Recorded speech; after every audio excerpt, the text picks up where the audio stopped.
On today's show, we have Sheila Johnson, Ronnie Key, Dylan Laird, and Alexandria Bailey. You're going to want to watch this one.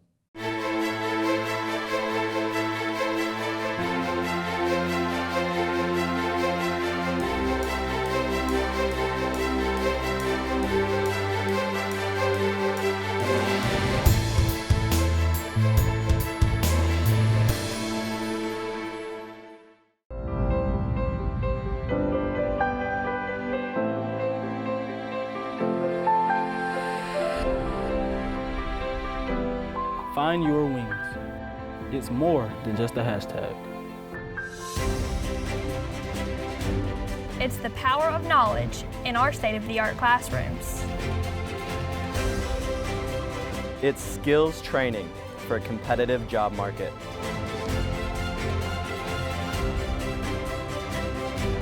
It's the best nursing program in the state. It's home runs, buzzer beaters, and the thrill of victory. And MCC walks it off. It's not just a hashtag. How do I know? Because I found my wings.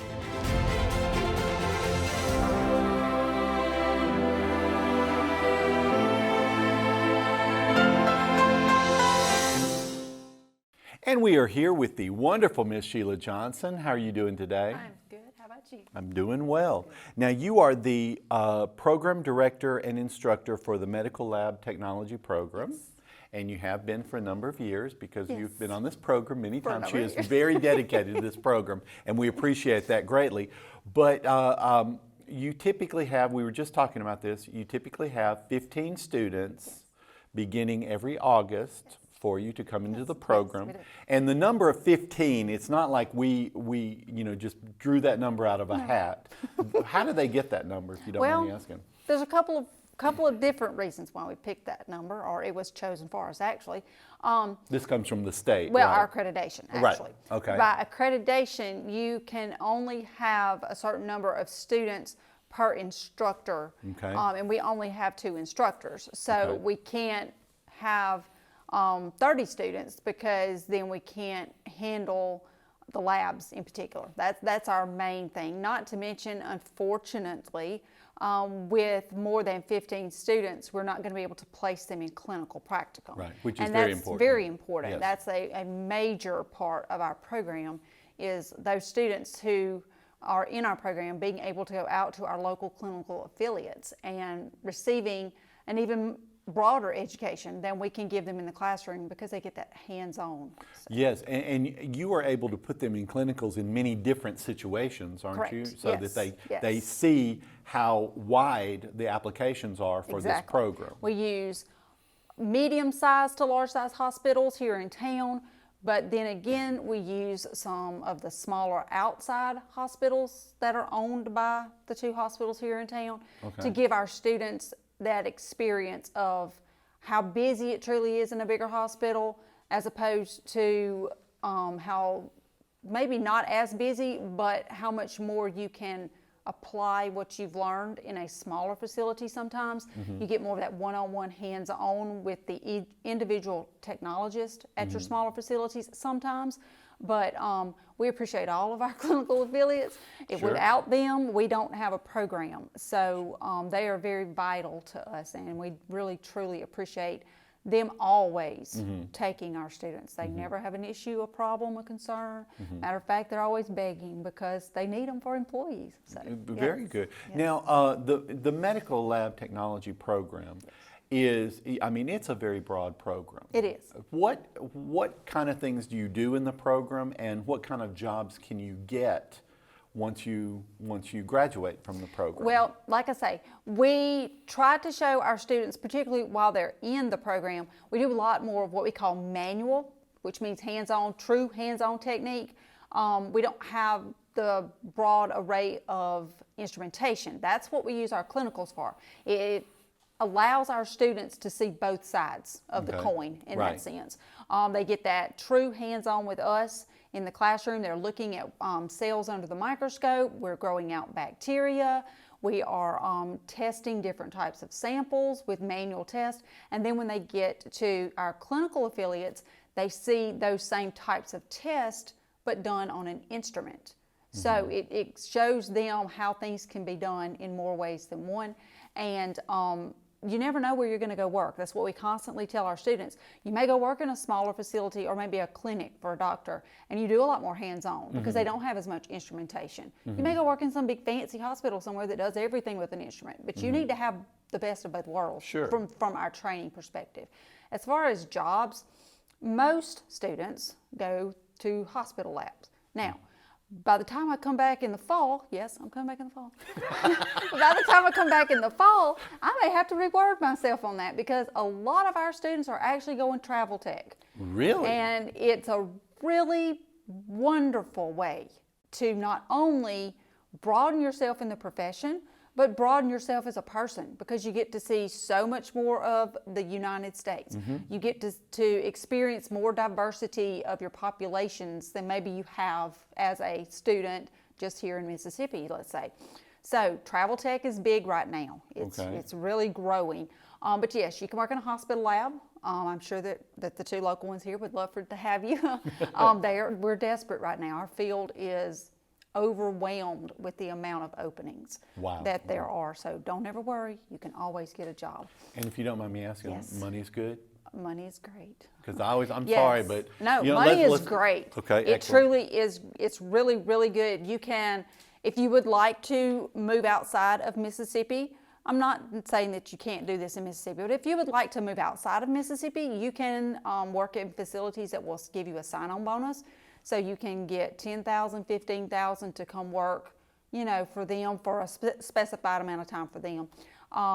And that's on top of your salary. So, and yes, the salaries have increased in the last several years drastically. So it's no longer us not really wanting to talk about salary. Sure. Now we really like to talk about it and because it's very important. And those travel positions pay ridiculously. Really? Just saying. Okay, Yes. okay. If you know what ridiculous means. Hey, we like ridiculous. Now, what kind of prereqs does a student need to get into your program? None. None. So if someone's watching the show, because you know we have millions of viewers, Yes. if someone is watching the show and they're thinking about, well, what do I need to go into? I want to go into something in the medical field, but maybe not nursing or something like that. So what do they need to do to get into your program? To better prepare yourself because it's a competition. Okay. We only take 15 students. We always have more than 15 that apply. Do you have a waiting list too with that? Yes, we do. We call it an alternate list. Alternate list, okay. But yes, to get in, to make yourself more competitive, here's what you can do. Take the ACT. Okay. Okay, take it and apply it in the sense of make sure that you are prepared to take it, that you do really well, and 18 qualifies you. Okay. Now, if you don't want to take the ACT, you can take Acuplacer Now, here the on 18 campus. is in general, the general. That's the overalls. Overall, pardon me. Composite, what we call it right now. Sorry. Yes, that's fine. If you don't want to take the ACT, take the Acuplacer here on campus and make a 251 in both the reading and the math. Okay. Okay. And you got to do one of those at some point. Okay. It may not be to get in, but you got to do that eventually. Okay. And then if you have not taken either one of those, but you're still in maybe high school and you're not a senior yet, here's what you really need to do. Make sure that you are taking those dual credit, dual enrollment classes. Okay. They're college classes, so they're not prerequisites for us, but they will get your foot in the door a lot faster and you have a lot better chance. Well, if someone is interested in getting some additional information, how do they go about doing that? Well, interestingly enough, we have information sessions. Online starts tomorrow. Okay. And then our in-person, we're going to have 4 of those. You can contact me and I'll give you the dates. Here's my information. Okay. Sheila Johnson, and that's the Medical Lab Tech program here on campus, okay? You can just look on our website, the MCC website, and find our program there. Or you can contact me at 601-484-8755. Just leave me a voicemail and I'll get back in touch with you. Listen, thank you so much for you're being welcome. here. I appreciate you so much. And breaking news, you heard it here first. She's coming back next year. I am. Thank you, I appreciate it. We'll be right back. Meridian Community College. For more than 75 years, we've helped students soar. Establishing the first tuition guarantee program in Mississippi, we put our students first. while creating pathways into the workforce and offering a seamless transition to a 4-year degree. Now is the time to find your purpose and register today, because those who move forward never get left behind. MCC, find your wings. And we are here with Mr. Ronnie Key. How are you doing today? Quite well. How about you? I'm doing well. That's I'm awesome. doing very well after the wonderful rain we had last Wasn't night. it? Yeah. Now you are the golf coach here Correct. at Meridian Community College, and you have been doing this for how many years? 10 years. Oh my, has it been? Yeah, it has has it been really? 10 years. Yeah, it's oh crazy. my. Okay, now you used to do golf coach and you did some advising as Correct. well, but now you're just exclusively Right. the golf coach. Okay, and I'm just going to say, let me say, and I've said this to you before, but he will bring his students over to the Success Center to do a study hall from time to time. They are always just, they are such nice gentlemen. Thank you. And they sit there and they do their work, not saying that others do not, but I do have to fuss a lot. But they do their work, they sit there, they're just very, very good young men. I do have good kids. Really do. They are really good kids. And they really are. I'm really proud of them. And rarely, I mean, we've had some that fooled me, but you know, most of the time they're just really good kids, and I'm really proud of them. Now, when you're looking for our athletes, or for the golf, what do you look for? Well, you want them to be good golfers. Okay. You know, that's kind of playing golf. Yeah. We're trying to compete and win. But we want them to be good students and good citizens. Okay. And any of those could keep you from coming here. Mm-hmm. And so we try to look at all aspects of it.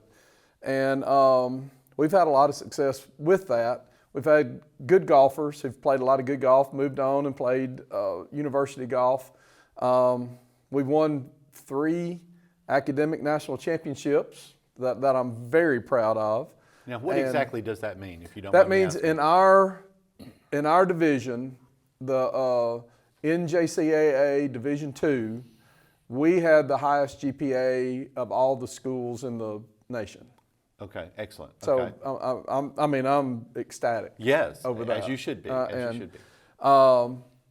But also we have to have good students too. Good citizens. Mm-hmm. I mean, they have to be good kids. I'm too old to put up with not. Don't you reach an age where you're just like, you really do know. It's just not. Yeah, I'm just not let's doing not that. do that. And that doesn't mean that we don't try to help some from time to time, but Mm-hmm. we, and get them in our program and hopefully give them some direction and structure. Mm-hmm. And but I mean, that's what we look for, those qualities. Okay. Well, how many student athletes do we get, freshmen do we get every year? Or do you try to get? It depends. I mean, the number is 4 to 6, something like. It just depends. We have 10 on the team this year. Okay. We have 8 scholarships. So we're kind of. That's what we try to do. Mm-hmm. Fill that out. We're kind of unique in that we use other people's facilities to play. Right. So we're kind of limited in how many we can have, because we can't take over their golf course. Right. And, Sure. and their driving range, and their and all that. And Northwood and Briarwood are both great to us. They are so good to us, and we love being out there. They love us being out there. So it's a great relationship. So we keep that in mind too. Mm-hmm. Well, now, if a student is interested in coming here and in playing golf, how do they get your attention? Shooting good scores, play And good golf, and helps proving a lot. that they can shoot good That's scores. right. Okay. But also I we remember have. my grandfather. He used to go golfing and he lied. Well, that happens. He lied about it. It does happen. But we have websites that show us scores. Okay. And high school golf is good, but it's summer golf that we really pay attention to. There's tournaments throughout the summer that juniors can get in, under 18, and that's what we really pay attention to, because that's kind of like playing in an all-star game, all summer. Okay. Like a basketball team playing, they're playing all-stars in the summer. So it's like all-star golfers.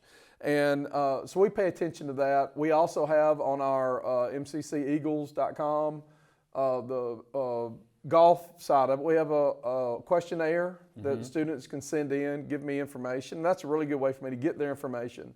Contact. And you look at all of the submissions. Absolutely. Okay. Absolutely. And I keep up with them. Good. And, that gives me an opportunity to go, get a name, but also text them back and go, all right, what tournaments you got coming up? And then I can keep up with them and see what kind of scores they shoot, go watch them play, things like that. Okay. Well, now, if a student is, well, let me just say this. How are we doing now? How are we doing? We're doing pretty good.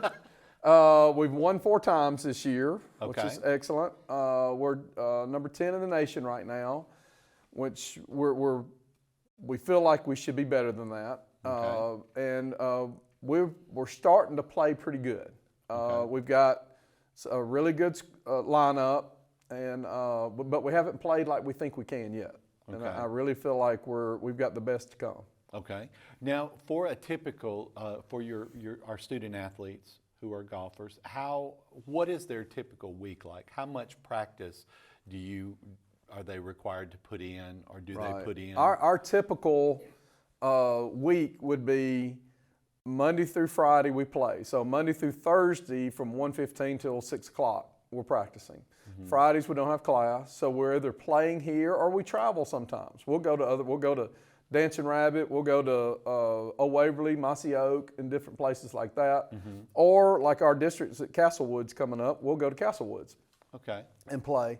But then we also have morning workouts. We have study halls from time to time. Like we usually do that the day after we get back from a tournament, and things like that. So we're pretty. Then we help sometimes with community activities. Like we just helped with the Alley Cat Run. Yes. We help out at Briarwood and Northwood and help them with their course sometimes whenever they ask. And so we have a lot going on. It takes a lot of time and effort. Well, I don't want you to divulge any secrets or anything, but do you think we ever might get a facility here with Meridian Community College, to assist y'all, Right. I don't instead know of having to use others? that we would ever get like a golf course, because Right. it takes a lot of money Yes, and it a lot does. of knowledge. Yes. But a couple of things we do have going is Lou Weddington Hart was the golf coach here. Yes. Many years or a few years ago, and she was great person, awesome. Yes, she was. And Absolutely awesome. actually did your job Yes. sometimes. But she was awesome. And while she was here, she got a putting green on the campus. So one of the things we're doing right now is we are preparing to put a putting green on campus. It's going to be the Lou Weddington Hart putting green, our practice facility.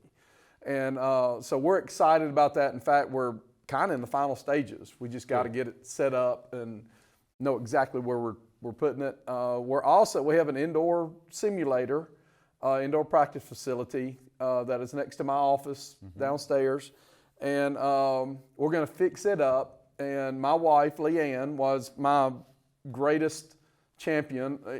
She was my assistant coach, and so it's going to be the Leanne Key simulator room. Good. So we're excited about that. We got some work to do on both of them, but we're excited about both of those. So on campus, you could go play a course in the simulator and then go down to the putting green and practice your putting.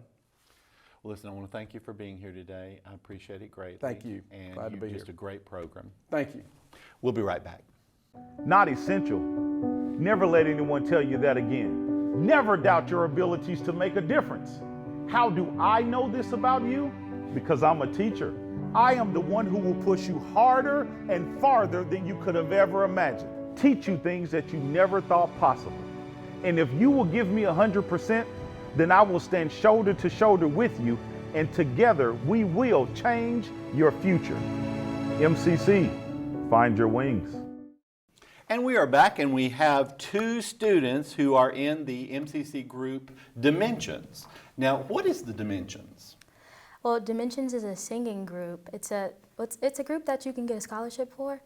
Basically what we do is sing pop music. It's different than the concert choir. Okay. And I did something horrendous at the beginning. I didn't give your name, so I apologize for that. You are Alexandria Bailey. Yes. And you are Dylan Laird. Yes, sir. And I just want to say thank you so much for coming. Thank you so much for being here today. Thank you for having us. Now, you have both been in the Dimensions 2 years, Yes. right? What drew you? What made you? Because you had to audition. That's Do right. you have to audition each year, or just? Yes. You do. Okay. So you've now auditioned twice for this. What drew you to the Dimensions? I've always been a big fan of music and singing, and it's just something I really love to do. And when I saw that they offered it here and Miss Miles offered me some scholarship money, I said, might as well. That helps. Okay. And you? Same as Dylan, I always love to sing. I enjoy singing with other people as well. So that's something that I wanted to do once I got here, and I got a scholarship for it as well. So that does help. It does. But now, when in the future, okay, so you plan to continue pursuing a degree in music? Yes, sir. Right? Yes, sir. To do what? I actually want to be a choir teacher Okay. one day, hopefully. We'll see. Okay, now you know there's a lot of money in teaching. Yeah, that's what I've heard. Just get ready. Yeah. Okay, and you? My major is legal studies. Being in Dimensions has been an experience for me. I've been in choir all through high school, and once I got to college, I've been in choir all through college as well. And for me, it's something that I can do other than my schoolwork that's enjoyable. So that's why I love to do it. Have you always been singing? Yes. Okay. Have you always been singing? No. I grew up an instrumentalist, playing the drums, playing the bass. I didn't start singing actually until my senior year of high school. Okay, okay. Now, you know, most people, when they see a performance and they're like, oh, wow, you don't see the work that goes on behind the scenes. And there's so much that goes on behind the scenes. How are you able to do that and, I'm assuming, keep up really good grades? Well, it's a class time. We practice Tuesdays and Fridays, every Tuesday and Friday, every week. And it's not easy to keep it all up. You really have to balance school and life and this class too, because it is a lot of work. So it's a challenge sometimes, but I really enjoy it. I really, really do enjoy it. I think to me, personally, it's all about getting in that routine of what it is that you need to do, and just following that routine daily, putting in some practice hours as well, and I think that helps a lot. Do you try to put in additional hours outside of the classroom as needed, or do you find yourself? If you need it. If you need it, I think it's important. So. Okay. And it's also important to realize if you need it. Right. Yes. Absolutely. And not say, I got this. Absolutely. You know, I wonder if you ever reach the point where you're like, I got this, or or there's constant, hey, you know, let's rehearse this, because it does look, and y'all make it look effortless, but as I said before, the amount of effort that goes into making something look effortless is, you know, just a tremendous amount. How do you think being in the Dimensions will help you in your future career? There's a lot of discipline that comes with being in Dimensions as it relates to practice hours. I mean, sometimes you would want to skip, but you have to discipline yourself in order to be there, be on time, be ready to work, not play around. So I think that discipline is something that I've learned from Dimensions, from being in Dimensions. And now you want to be a choir teacher.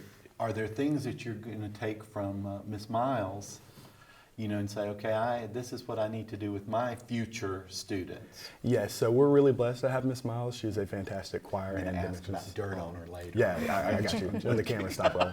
But we are really blessed to have her, and a lot of her teaching styles are kind of my personality as well. So there's some things I will take from her, just the way she teaches and how she handles us as a group and individually. She focuses on us individually as well as a group, so we're really blessed to have that, rather than someone who just kind of lets certain people scrape by. She likes for us all to sound good together. You all have to shoulder the burden there, we do. And which is important. Now, how many members typically are in Dimensions? Right now we have about 13 members. Okay. And I had asked before it was singing and dancing, and you said singing and swaying. Yeah, just singing and swaying. But right now we only have 13 members. I mean, I think that it can be more, but that was the amount of people that tried out, and that's who she chose. So, I mean, So we're good. We're good.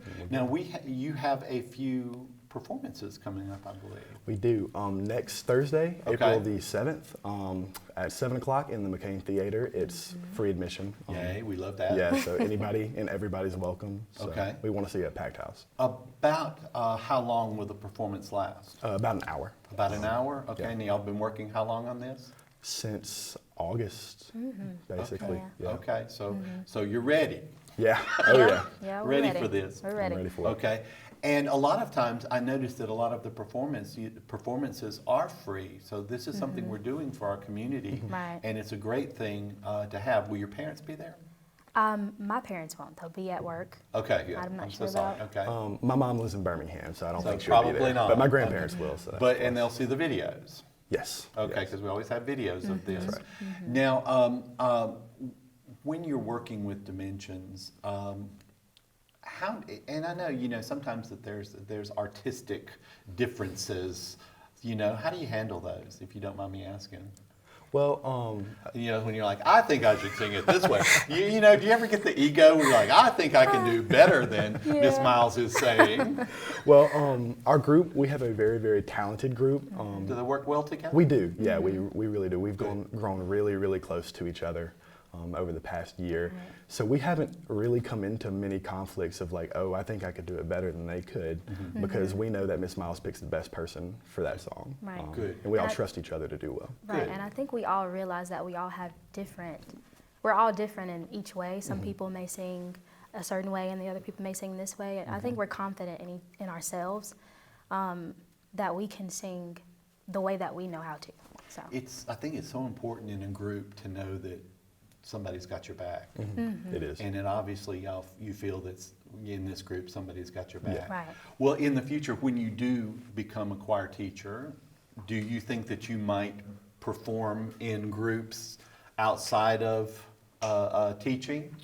I don't know. Like I said, I grew up as an instrumentalist, so singing is still relatively Might get back to the new to drumming. me. Yeah, I would much prefer to do that as I grow, but I Okay. love teaching singing and teaching choral music. So I don't know. We'll have to see when that time comes. but Okay. Never really thought about it. What about you? Do you think you might perform, once you become a lawyer and you're working, do you think that you might, as an aside, as a hobby, still continue singing? I think so. I still sing in my church. Okay. And I love to do that. So, I mean, I know I'll continue to do that. But as far as singing in a group, I'm not sure. Maybe. Okay. I guess we'll see when the time comes. We'll see. Well, so the performance is Thursday, April 7th, 7 p.m., 7 p.m. free of charge, Yes, sir. McCain Theater. Be there or we're coming to get you. That's right. Okay, listen, thank you so much for being on the show today. Thank Thank you for having Appreciate us. it. Yes, sir. Thank you. We'll be right back. Since 1996, the MCC Foundation Tuition Guarantee Program has provided students an opportunity to find their potential. Thousands of students have benefited from the program. Over $6 million have been invested in the students who learn and live right here in our community. This program is funded by individuals and businesses who believe in our students, our families, and the economic impact of an education at Meridian Community College. Now is your chance to offer support. Give today at meridiancc.edu/give. On behalf of executive producer Matt Milner, media specialist Josh Taylor, and student producer Gary Huffmaster, thank you for watching, and we hope you learned just a little bit. See you next week.